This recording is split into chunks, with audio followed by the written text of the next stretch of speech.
get stacked, Triple threat. expected value. Now take what you learn, go out there and get stacked.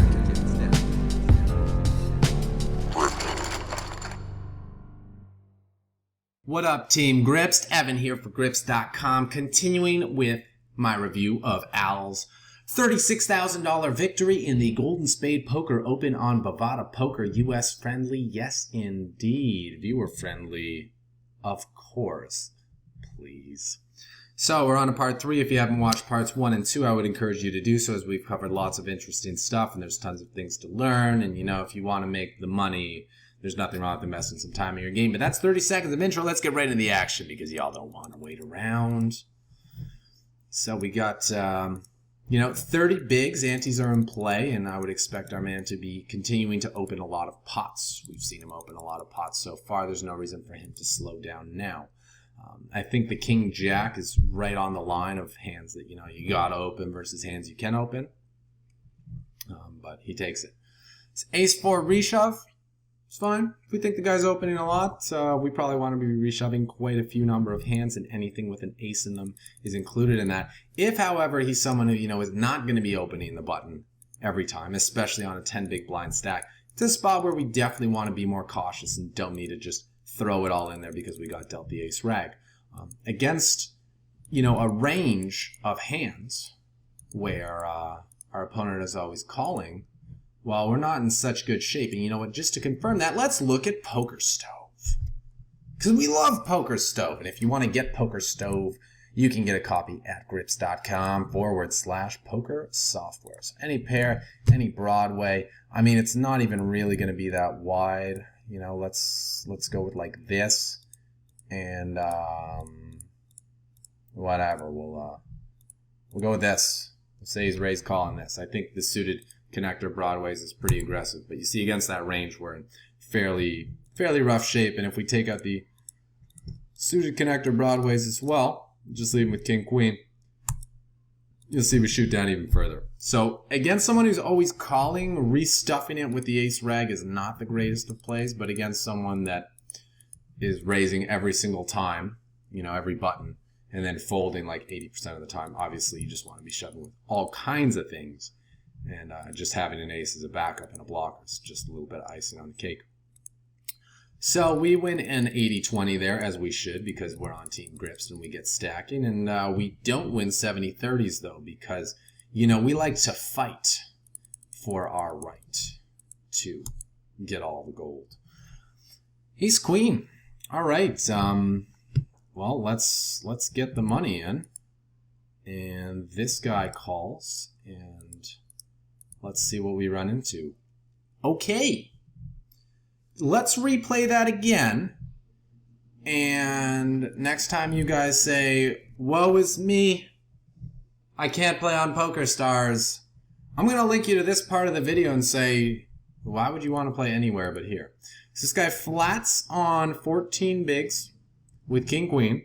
This guy reshoves with no fold equity with Ace-5 suited against an under-the-gun raiser and a caller.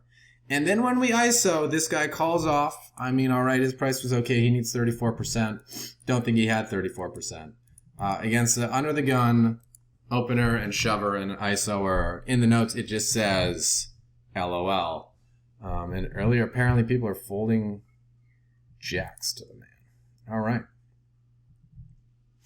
So now we got 100K, and that's a real game changer. And now we don't want to miss any open spots. And here we go with the pressure. This flop is fantastic for us. We're never folding. So we can either shove, although that looks like a draw, but it doesn't give our opponent a chance to, make a check shove with like ace-jack or ace-king if he somehow flatted that. Betting small is the more like, legit. We represent what we have, or we represent something better than what we have. But, this is the old Gus Hansen, just like, I'm going to go all in. You know what I have. What are you going to do about it? He's going to fold. He's going to fold. We don't even care when we get called. We have the equity. Once we 3-bet and flop a hand that good with that little money behind, there's no reason to slow down. So here we are almost getting 2-1. This hand is like super live.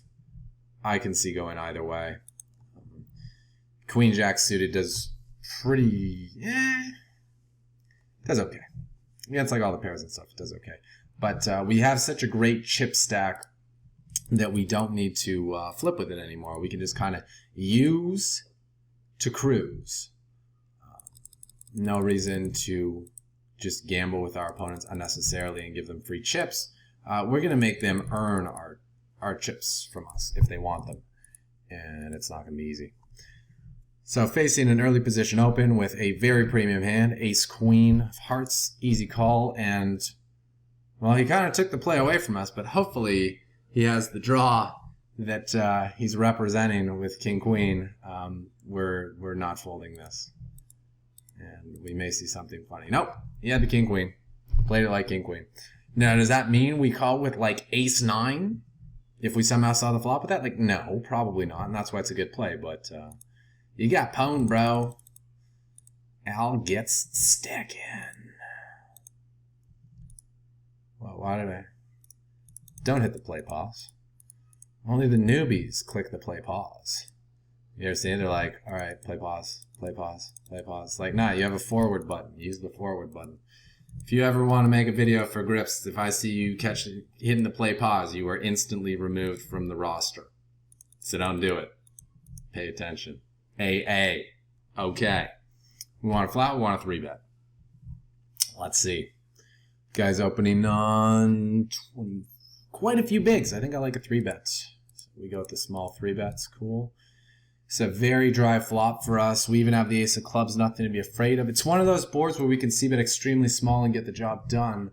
But it's also one of those boards where, you know, we have the hand. So we want to encourage our opponents to stick around. If we bet at like 8,000, 10's okay. And now, well, we're in a great spot. You know, unless we're cooler. So if he has a real hand and we call, there will be 70K in the pot and 40K behind. He's probably going to go with this hand on the turn. If he's bluffing and we call, you know, 70K in the pot, he may go with it on the turn. If we raise, he'll go with, you know, a king and better, but he'll fold all his bluffs. And because there's 40K behind and so much left for us to win, our hand is just so beautiful and strong. I think calling and keeping our opponents full range in there is the way to go. He shoves the turn, we call, and we win. Easy game. Oh, it's that spot from the stream that the dude was ripping me for. I'm with it. This guy shoving this size probably has exactly a small pocket pair. So why flip? In the notes, it says in tournaments, this is just a mistake. Thought the edge was too big to be taking the flip. It's like, if you know the guy's range is only pairs, does the overlay of the, you know, 2 big blinds justify calling? I don't think it does. If you think this guy can show up with like an ace jack or a king queen or something, that's fine. But if it's someone who, you know, is minning those hands and just shoving with his pairs, I think this fold is fine. Let's see if he did have exactly a pair. Yeah, we would have won the flip, but whatever. If we know it's a flip specifically and we're just owning people, why do we want to risk giving up, you know, 20, 25% of our flexibility and leverage half the time? There's just no need for that. Nice river. Full value. Unlucky, mate. Unlucky. We got there on the river. And we just have dominating chips over everyone. Okay, this is just a beautiful place to be, especially as the blinds will just shoot up. So, putting the pressure on the EP opener, I'm with it. If you think the guy's opening a ton, flatting there is like an option too, but at this point the pots are so big, there's so much in the middle at the start of every hand that it's just worth applying the pressure and trying to take down things pre-flop. Why let your opponents see any cards? Why give your opponents any room to do things? There's just no need for it. Just raise and take, 3-bet and take, c-bet and take, flat and rape, you know, all the pressure. So here we're going to get in 30 bigs. This guy should be pretty strong, 3-betting the under the gun opener. But we are very strong too. So we lose a flip. No big deal. I'm sure Al will find a way to get more chips. The old cheap steal, limp in and take a stab. I like it. And we're stealing. It's 10-3 as well. Sorry for skipping. I'm just thinking, you know, Kitschy's isn't the most standard of opens, but he's like, table's soft, I'm doing it. So this King 9 suited is a fun one. And on this turn, I think we should go into pot control mode because the guy, he's very wide range for peeling pre and peeling the flop, but he does have some flushes, and betting and getting raised is no good. We check, and now we face the tough spot because on the turn we're ahead of a lot. All his pairs that have floated, the king is ahead of, but he's going to bet because we've checked. You know, it's a good barrel spot, whatever. As ace high floats, he may definitely bet. But on the river here, we're losing to the hands that have a club in them, and we're beating everything else, unless he had like sixes or fives. So first question is, what is the weakest club that he's going to bet for value? You know, is he going to bet the 3 of clubs if he has pocket 3s? Is he going to bet the 4 of clubs? Is he going to bet the 8 of clubs if he has pocket 8s? What's the threshold? And then once we know that, okay, we figure out, you know, how many clubs can he really bet for value. We compare that to how many hands he can have total to get to this river. Because we're getting almost 4-1, so we need to beat 1 out of 5 hands, 22%. So let's read through his analysis. This is a fun one. Smiley face with 7 parentheses. That's what I'm talking about. Keeping up with my loose opens, of course, on the 6-5-5 board, I think I'm c-betting my whole range here. Since I expect lots of players to call on this flop, I actually made my sizing a tad bit larger than usual. On the king of clubs turn, I check to induce a bet from a supposedly wide range. I expect villain to bet a lot here. With a lot of hands, he could be floating the flop. Once the 4th club comes, and he bets 27k into about 70k, I expect him to be value betting something that's not nutted, as well as some bluffs, because I could have lots of pairs with no clubs in them that will fold to this sizing. As for his value bets, I expect him to have a hand like the 10 high flush to maybe an ace. So he thinks the cutoff is the 10. 10, jack, queen, ace. But I didn't think he had that hand at the time. I could call and beat all his bluffs, but I thought if I check raise large, he can't really call without the ace high flush or a boat. Looking at his sizing, I didn't think he had the full house ever, so I thought the check jam would work very often. I'm in shock that he folded such a strong hand. If he's folding that, then my check jam is highly profitable. If we were not down like 80 people in the biggest tournament this guy has ever played, I wouldn't really do this because I'm only repping kings. When I was saying that, I could put a lot of pressure, what I would normally do. This is what I was talking about. Nobody wants to bust at this point. Good analysis of the situation. Very good awareness. So on the regular Bovada replayer, you can see what they had. So Al, please come in and let the viewers know what the opponent folded here. And we'll just see just how crazy good this play is. The check shove. Nice play. Way to use the big stack. That's some Jorrit van Hoof kind of play right there. And yes, I've been catching up on my World Series of Poker. I think I watched about 12 hours this week. Unfortunately, missed the live coverage because internet is kind of shady in the third world. But hey, I'm just about up to speed. And man, great show. Great show. I'm really happy with that. So that's a good update. We're down to 80 players in the tournament. And we have lots of chips. And we'll be defending. And this one of those boards we could go for a little check raise. Okay, you got it, bro. No sweat. We aren't trying to make him fold when he's got the nutter butters. But we do expect him to have the non-nutter butters a lot of the time, which is why check raises in those spots can be profitable. Don't get carried away, though. What's the price? Slow down, Grips. 2-1, yeah, we call. We don't love it with ace rag, even ace rag suited, because we know we're like kind of at best, you know, the 2-1 favorite underdog, unless he has king queen. But we're just like, oh, like sweet. We need 33%. We probably have 30%. Okay, call. And I think those are spots where you can, when the math's right on the line there, you can say, okay, well, I'll be better off if I win than I would be worse off if I lost. So for that reason, I'm going to do it. And you just look at your tournament position to decide whether or not you take those spots. Spots like this, on the other hand, There's no chart, there's no math, there's no nothing. You got 2 queens, the guy shot 15 bigs. Get the fucking money in the middle. Let's go. Send it. And we forgot to give those queens back to the dealer. And hopefully we can get another 100,000 with them. Pretty surprised by the check back on the flop. I do understand the check back on the river. Surprised we didn't bet the flop. Let's see if we got any notes.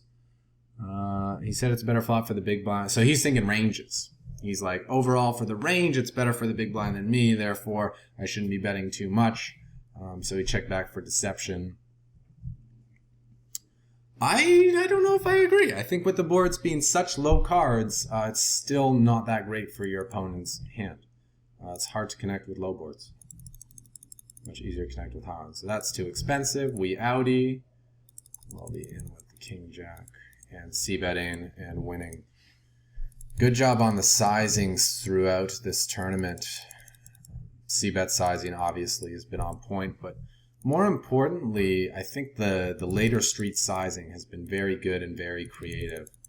I've definitely seen some outside the box stuff here. Which I know is why you guys watch the Grips Poker training videos, so you can be on the cutting edge of what's happening. And well, you wizards and geniuses keep taking this info and then making it even better and keep coming up with amazing, incredibly cool things. Nice river, nice value. We weren't going anywhere with top pair, especially with all the semi-bluffs you can have. But always nice to catch a solid river card and get hazed. And now we're just like, we're so far ahead of everyone, and it's great because Al's taking every spot. He's always in the action. There we go, flopping the draw again with the pot size bet. Nothing wrong with shoving. Unlucky, mate. But, you know, if the flop isn't Jack 8-5, if it's Queen 8-5, 10-8-5, 9-8-5, we win that pot. We won it anyway because we banked a diamond. People were going to say, oh my God, so lucky. Very specific kind of luck to get this exact. Like, it's actually unlucky that we got this flop that our opponent connected with as well that he could go with, that we then had to get lucky. Most of the time, especially when we share a card with our opponents, we're all just going to be missing the board. So it's, you know, it's lucky when you get a board that no one hits, so you can just take it down. Luckier when you hit a flop where you coolered someone, but it's kind of unlucky when your opponent hits the board because it's easier to miss the board than it is to hit the board. And here we need 40%. Usually pairs have 40% even against a very strong range, so I think I'm fine with a call here, and I'm also fine with a fold here. Chirp, chirp. Someone wants to say what's up. I think I know who it is because there aren't too many people who go for the double chirp chirp back to back. What a crazy windstorm going on out there. Check calling with second pair, turning double belly buster. We ain't going nowhere. Will we pay off a river bet? I don't think so. But we couldn't fold the flop after defending hitting mid pair. We definitely couldn't fold the turn when we've got so many outs to make the nuts. And then we just fold 2-1 on the river. I think that hand's played exactly how it should be. And for the noobs watching, just because you played a hand right doesn't mean you should win the hand. All right. Hey. And we got to open ahead? No way! And he called sick. Let's go. There's already 73K in the middle of the board. So dry. Yes. How much are we going to bet here? Like 20K? 28. All right. All the streets. We could check back to like and do some bluffs and show it down, but I think we just gotta go for it. Just gotta go for it. Like let's see, if we go about 52, that'll get 220 in the middle, 280 in stack. Now we gotta bet bigger. 68. Pretty good. 66, 77 would have left exactly pot size shove. Well sized. Would have been nice if our opponent had a queen because he's definitely not folding. That's the spot where we're just saying we want to get paid by the value portion of this guy's range. We don't think he's got that many bluffs. More importantly, we don't think we're getting anything out of his bluffs. So whatever. Fuck it. But against the value portion of his range, we want to get paid in full. And the way to do that is to build the pot and get the ball rolling. So that's what we did. And that's why we got 600 G's. Queen 10, raise, c-bet, get check, raise. Guy's not representing much. We could definitely float or click back there. But hey, no need to get carried away against the only guy who has any sort of chips, because we do have position on him. We have plenty of opportunities to get him throughout this table. There's no rush on getting him. We could definitely take our time. And there's so many other spots to pick up chips that I don't think we need to worry about that guy too much. And here's one of those spots. 3-bet and c-bet, take it down. Easy game. This is the same as the queen-queen export from earlier. Look how little we risk. This time we don't have trip threes and we still take it down. Before we had the trips, we're like, oh man, we didn't get paid. It's just about making the good. I'm going to check the notes, but that's probably another disconnect. Misclick fold. Okay. What?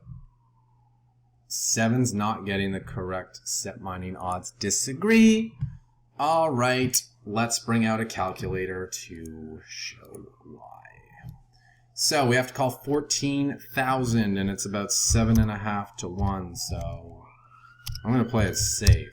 I think we need to be able to win 119K total for us to be able to make this a break-even / profitable call. So 119 is our target number. There's 57 plus we'll be calling 14. So there's already 71. We need to get another 48. Both of these guys have more than that amount. One of them has double, one of them has triple. Therefore, yes, you do have the correct odds to set mine, especially when closing the action.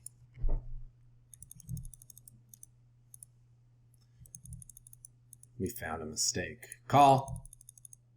Oh, so sick. Is it though? Is it really that sick? I think a 3-outer counts as sick. I think a 2-outer counts as sick. I think anything else is like really sick. But like losing a flip, that's not sick. Okay. Absurdly large squeeze size from a nit.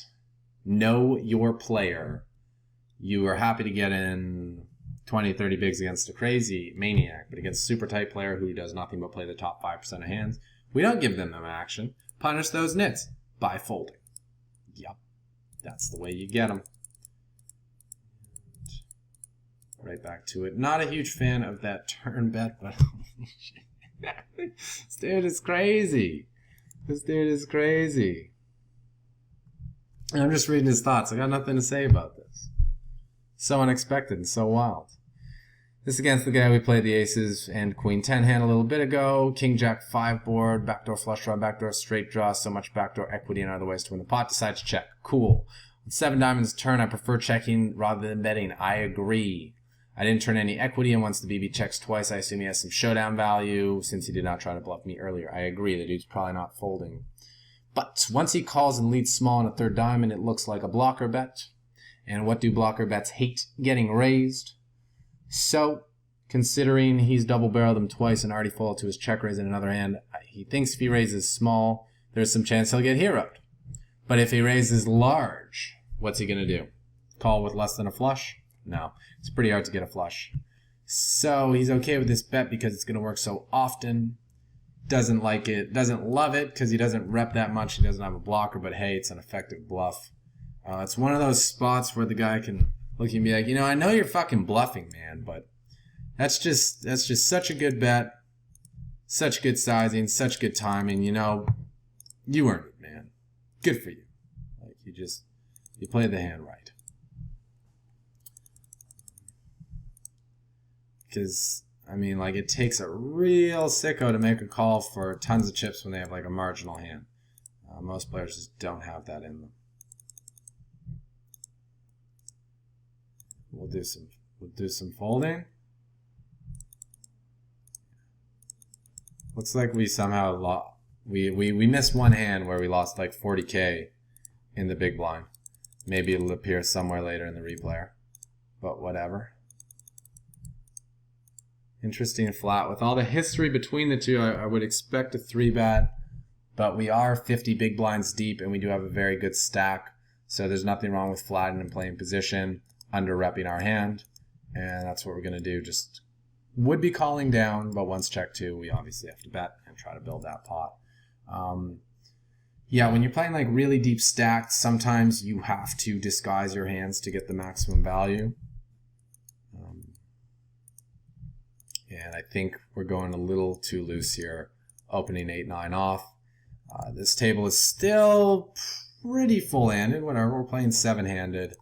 I think Ali pushed the envelope a little bit far, and I think with ace-7 suited here, we should definitely be calling this shove. Did I fold to a 7BB shove from the button? Lol. IDK what I was thinking. What does IDK mean? I don't know. Shit. I have to figure that out. And back to battling. The 3-bet's fine. I'm all about this 3-betting, especially in position. But the loose opens into a full table where you're just hoping no one's got dealt hand. That's kind of tough because it's hard to get dealt like a super strong hand, but it's not that hard to get a decent size hand. Okay, ace-10. Let's transition. I remember this hand vividly because I thought this was the hand I really screwed up on, but looking back at it, I like it. The 3-better was the most aggressive one at the table from what it looked like to me, and ace-10 off plays okay in all-in situations. On a 25 big blind stack, he can be 3-betting pretty light because he expects players to be shoving or folding versus his 3-bet. Also, he just saw me 3-bet in late position, and I've seen him 3-bet fold before. So we go for it. Get called, and on that run out, I'm going to guess that we lost. Ace-king. Unlucky, bro. Well, I hate to blow up your spot and finish a segment with you losing a hand, but we got to keep it balanced out. We got to let the viewers make unbiased judgments as to how they feel about your game. Anyway, that's going to wrap up part 3 of this series. I hope you learned a thing or two that you can incorporate into your game to help you get stacking.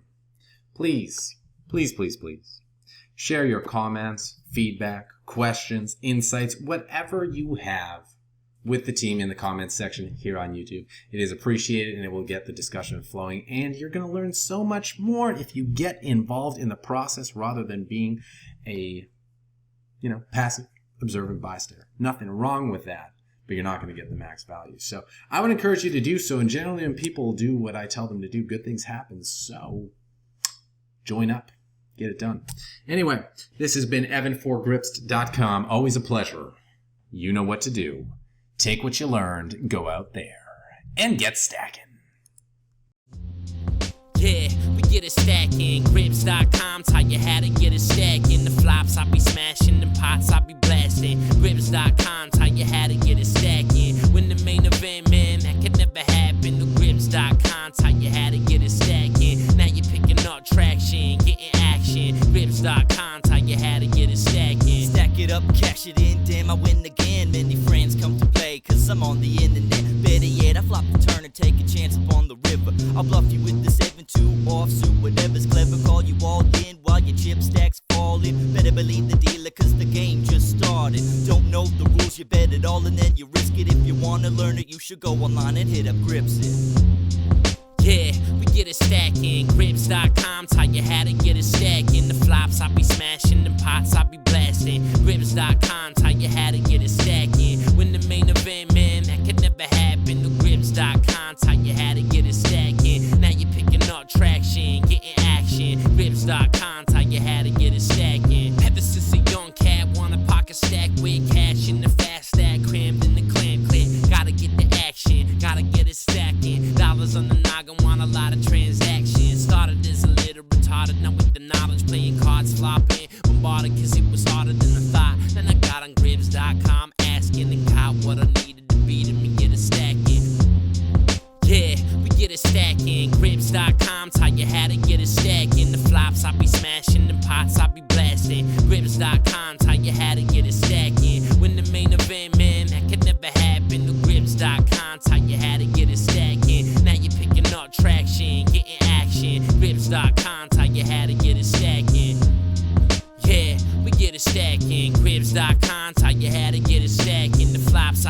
smashing, and pots I be blasting. Grips.com taught you how to get a stack in. When the main event, man, that could never happen. The Grips.com taught you how to get stacking. Now you're picking up traction, getting action. Grips.com taught you how to get it stacking.